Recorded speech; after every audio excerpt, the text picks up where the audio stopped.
Olá a todos! Hoje na disciplina de Arquitetura e Organização de Computadores a gente vai falar um pouquinho sobre barramentos.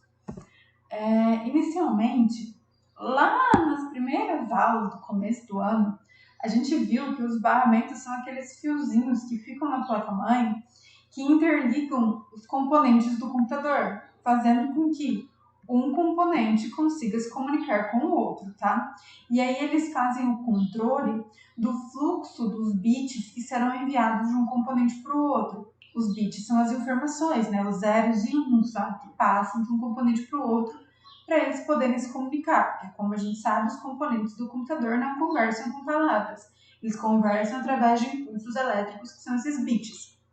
Então, os barramentos é que vão possibilitar que esses componentes se comuniquem e eles ficam lá na placa-mãe fazendo a transferência dos impulsos elétricos de um componente para o outro para que eles consigam se comunicar. Eles conduzem de um modo sincronizado todo esse fluxo de dados e informações que passam de um componente ao outro ao longo da placa-mãe.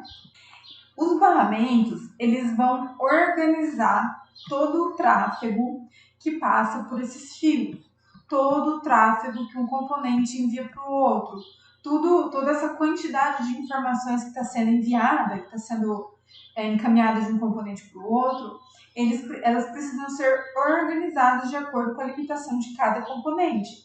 Porque, por exemplo, se a memória RAM envia informações para o HD é muito mais lento que a memória RAM. Então tem que acontecer um controle para que o componente mais rápido não sobrecarregue o componente mais lento, o componente mais lento não deixe o componente mais rápido esperando por muito tempo, ou alguma coisa assim. Então o barramento ele vai organizar todo esse tráfego, todo esse andamento das informações para que ocorra da melhor maneira possível, para que um não fique sobrecarregado, o outro não fique ocioso e assim por diante. Então, um barramento nada mais é do que um sistema lá no computador onde todas as informações dentro do computador trafegam, por onde elas passam. É como se fossem as ruas de uma cidade onde os carros passam. As ruas são os barramentos e os carros são os bits, as informações. Tá? E esses barramentos eles são formados basicamente por 3 vias específicas, que são o barramento de dados, o barramento de endereços e o barramento de controle. Eu coloquei a representação aí com o barramento de dados sendo a linha preta, o barramento de endereços sendo a linha verde e o barramento de controle sendo a linha laranja, tá?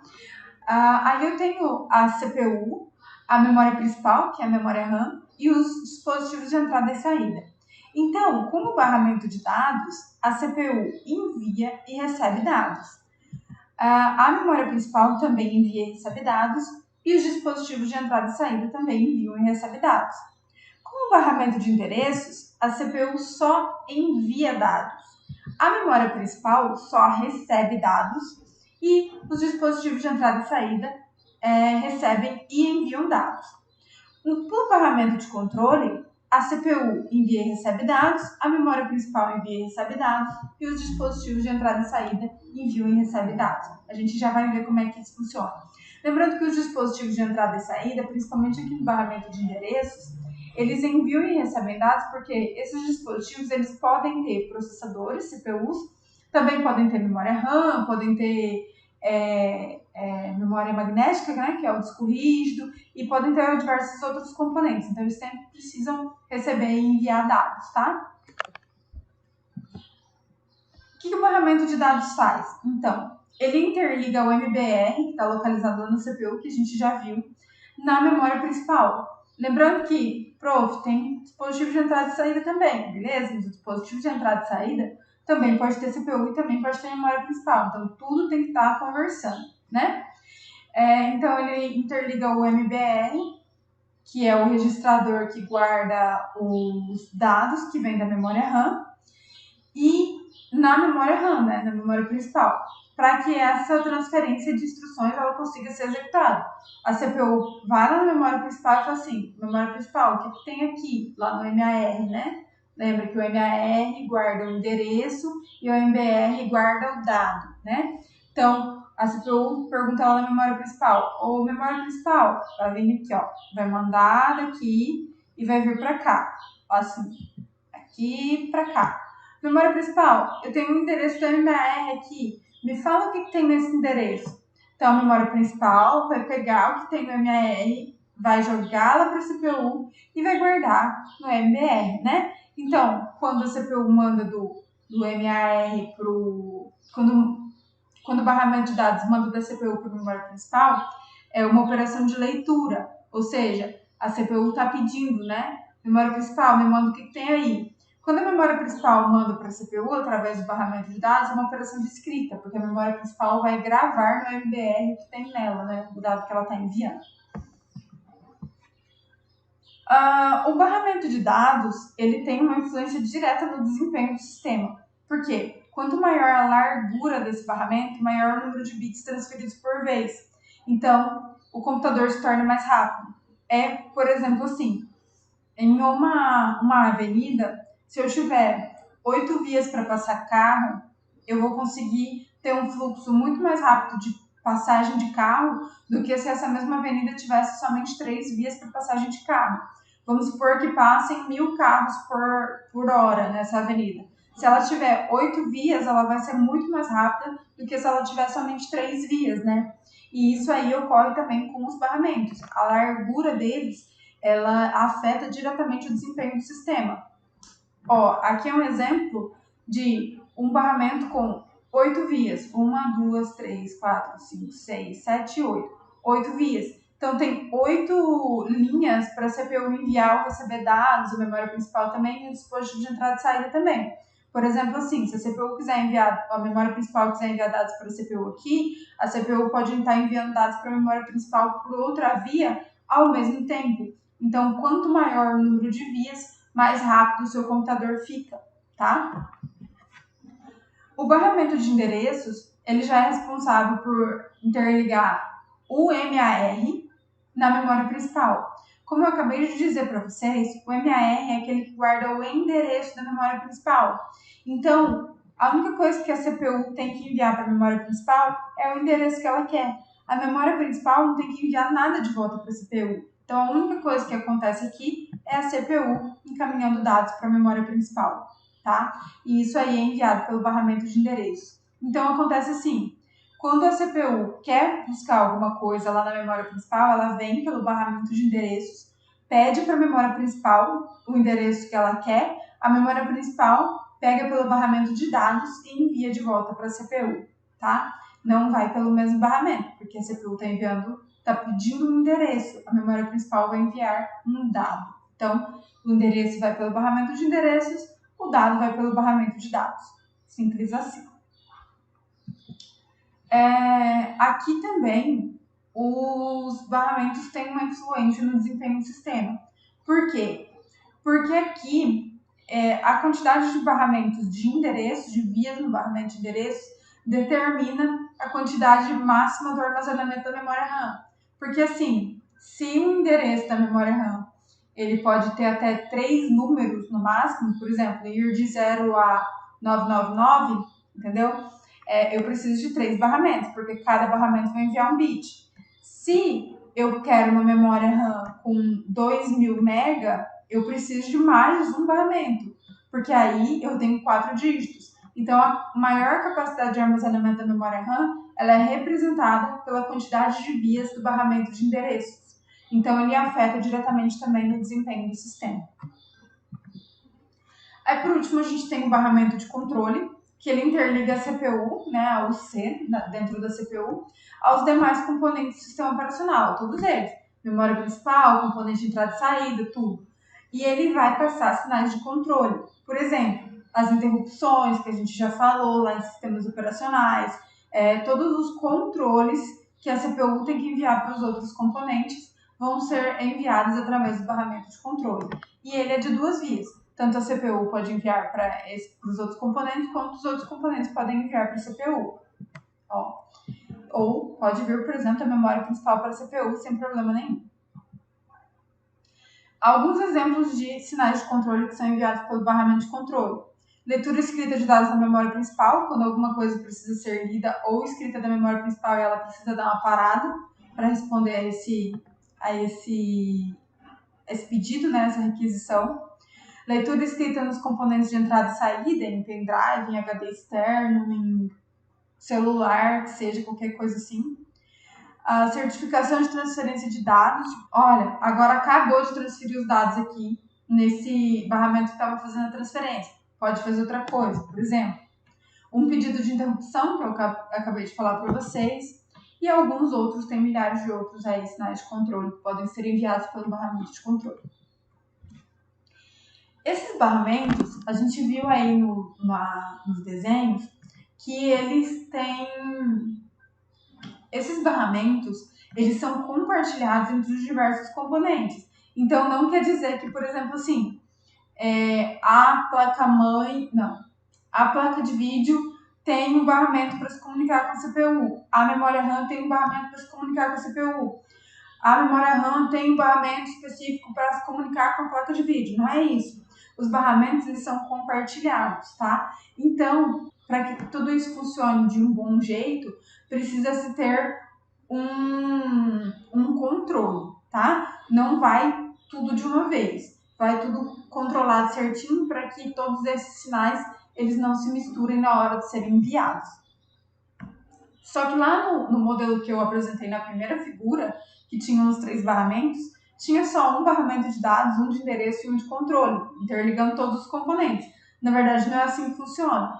Tem vários fiozinhos de barramento de dados, vários fiozinhos de barramento de controle, vários fiozinhos de barramento de endereço, só que eles são compartilhados entre todos os componentes, tá?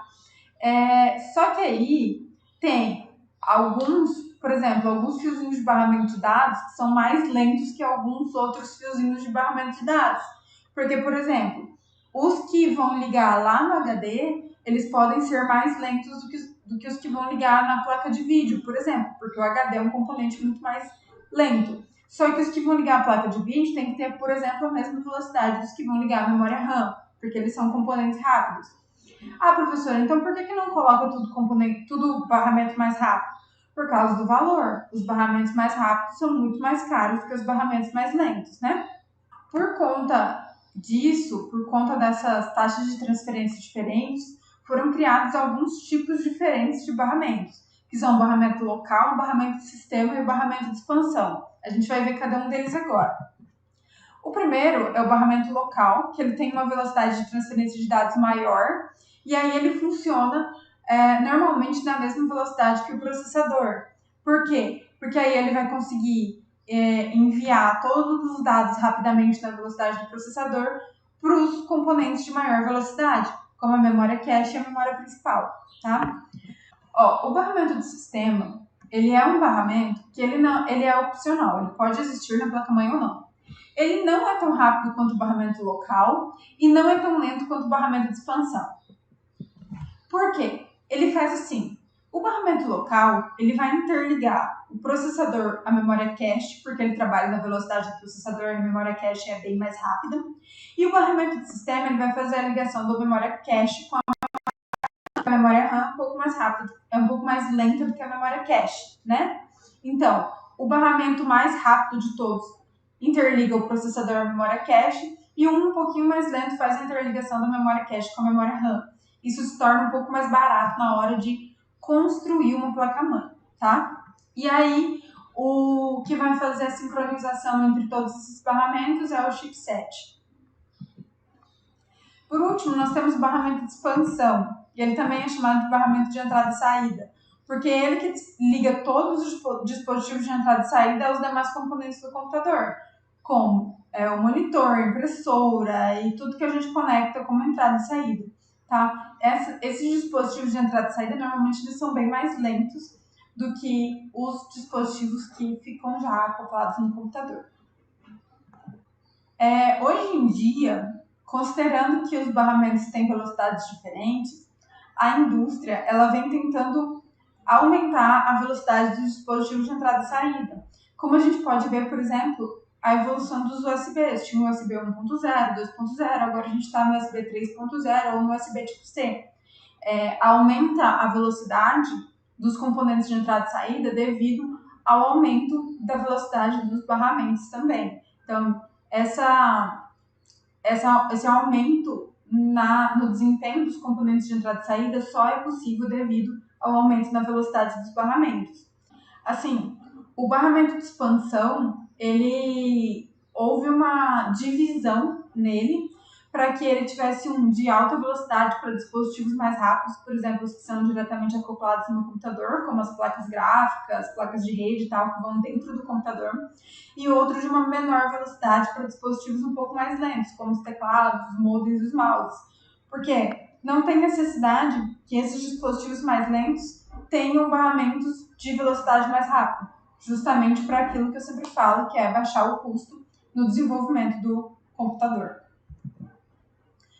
Então, não importa o tipo de barramento, um fator que influencia muito no desempenho do sistema do computador no geral é a largura do barramento, que eu já falei para vocês, que é a quantidade de fios ou de vias que o barramento tem. Ou seja, se tiver quanto mais vias, mais rápido o barramento vai ser, o tipo do barramento vai ser, né? Então, assim, o que eu falei, quando a gente fala em quantidade de bits que trafegam em uma via, se fala na taxa de transferência desse barramento, que sempre é especificada em bits, megabytes, em kbytes, etc. Tá? Ou seja, se a gente tem um barramento com uma quantidade de vias maiores, logo a gente vai ter uma taxa de transferência maior, tá? E para que a gente consiga compartilhar barramentos entre diversos dispositivos, é indispensável que tenha um mecanismo de controle para controlar todo mundo e não deixar que todo mundo envie coisas, receba coisas e misture coisas ao mesmo tempo. E aí, esse mecanismo de controle ele tem que colocar algumas regras para qual vai enviar primeiro, qual vai enviar depois, se um estiver enviando espera, se o outro estiver enviando o primeiro tem que esperar e assim por diante, tá? Esse mecanismo ele é denominado protocolo, e isso faz com que o barramento não seja só um conjunto de fios condutores, mas ele tenha também um protocolo. E aí os fabricantes de computador, eles têm procurado padronizar esses protocolos para que evite-se que cada fabricante crie o seu próprio protocolo. E aí, por exemplo, se eu tenho uma placa-mãe da ASUS, eu teria que usar só componentes compatíveis com a ASUS. Ou se eu tiver uma placa-mãe Gigabyte, eu teria que usar só componentes desenvolvidos para aquela placa-mãe Gigabyte. Então, assim, os fabricantes, eles tentam padronizar esses protocolos para que você consiga usar um componente em diversas placas. Por exemplo, você comprar uma placa de vídeo e você conseguir colocar uma placa-mãe ASUS, uma placa-mãe Gigabyte, em diversas placas-mãe, tá? Então, esses protocolos, eles vêm tentando ser padronizados aí na indústria para que diversos componentes possam ser utilizados em placas-mãe diferentes. E então, a gente tem que entender que os barramentos, eles não são só fios, eles têm também protocolos que vão dar regras a esses controles de fluxo dentro dos barramentos. Tá certo, pessoal? Muito obrigada pela atenção de vocês. Até a próxima aula. Se tiverem dúvida, me chamem no WhatsApp.